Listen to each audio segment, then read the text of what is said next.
Hi! Hello! ఎలా ఉన్నారండి? ఇంకా ఇవాళ మధ్యాహ్నం అయితే నేను సోరకాయ పప్పు చేద్దామనేసి ఇంకా సోరకాయ అయితే తీసుకున్నాననమాట. యాక్చువల్‌గా ఫస్ట్ అనుకున్నాను సోరకాయ పచ్చడి చేద్దాము అనుకున్నాను. ఎందుకంటే నాకైనా, మా ఆయనకైనా పచ్చడి అంటే చాలా ఇష్టమండి. సోరకాయ పచ్చడి చాలా టేస్టీగా ఉంటుంది. ఇంకా దోసల్లోకి మూంగ్ దాల్ దోస అదే అండి పెసరట్లు అంటారు కదా! పెసరట్టు దోసలోకి ఈ సోరకాయ చట్నీ కాంబినేషన్ ఉంటుంది. ఆహా! అదుర్స్ అంటే అదుర్స్ అనమాట. ఇంకా నేననుకున్నాను చట్నీ చేద్దామనేసి చూస్తున్నారు కదా! చాలా చిన్నగా ఉంది సోరకాయ. సో, చట్నీ అసలు సరిపోదు. ఇంకా అదేంటి అప్పుడే సండే రోజు మటన్ అంతా ఖాళీ చేసేసారా నిన్నే అంటారా? లేదండి కొంచెం ఉంది. కాకపోతే ఇంకా పిల్లలు అది కొంచెం స్పైసీగా ఉంటుంది కదా! సో, దాన్ని సరిగ్గా తినట్లేదు. అందుకనేసి నాకు గూడా ఒక్క రోజు కన్నా ఎక్కువగా తినాలంటే అంత పెద్దగా నచ్చదనమాట. మా హస్బెండ్ అయితే చక్కగా తింటారు.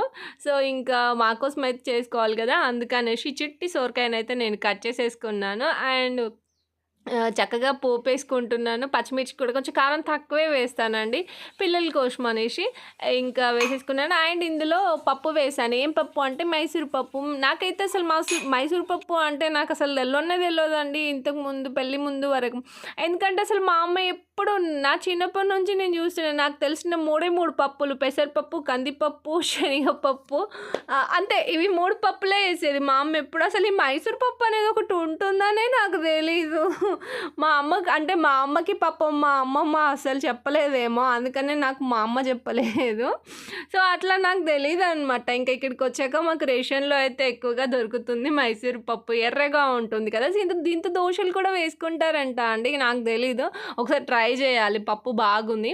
సో, ఇంక దీన్నైతే వేసేసి నేను ఎల్లిపాయ, జీలకర్ర వేసి నార్మల్‌గా చెప్పాను కదా! మీకు చెప్తూనే ఉంటాను. నేను పైన ఏంటంటే డైరెక్ట్ వాటర్ పోస్తే అంత టేస్టీగా అనిపియదనమాట. ఎందుకంటే ఇప్పుడు కొంచెం ఎండాకాలం కాబట్టి కూరగాయలలో వాటర్ క్వాంటిటీ తక్కువగా ఉంటుంది కదా! సో, ఇంకా అందుకనేసి పైన ఒక ప్లేట్ పెట్టి అందులో వాటర్ పోస్తాననమాట. సో, తొందరగా అయిపోతుంది. కర్రీ కూడా చాలా టేస్టీగా ఉంటుంది. ఇంకా మా పక్క ఆవిడైతే చుట్టీకెళ్ళిపోయిందండి ఇవాళ. ఎందుకో చాలా డల్‌గా మధ్యలో కొంచెం కన్‌ఫ్యూజ్ అయ్యాను కూర వండేటప్పుడు స్టార్టింగ్‌లో. సో, ఇంక తను వెళ్ళిపోతుందనేసి పిలుస్తుంటే నేనైతే ఇంక గ్యాస్ ఆఫ్ చేసేసి వెళ్ళి మళ్ళీ తనకు సెండ్ ఆఫ్ ఇచ్చి మధ్యలో వచ్చా. ఇంకా వాళ్ళెళ్తుంటే నాకు కూడా ఎప్పుడెప్పుడు చుట్టీకెళ్ళాలా అనిపిస్తుంది. ఆల్రెడీ నేనొచ్చి 5 మంత్స్ దాటిపోతుందనమాట.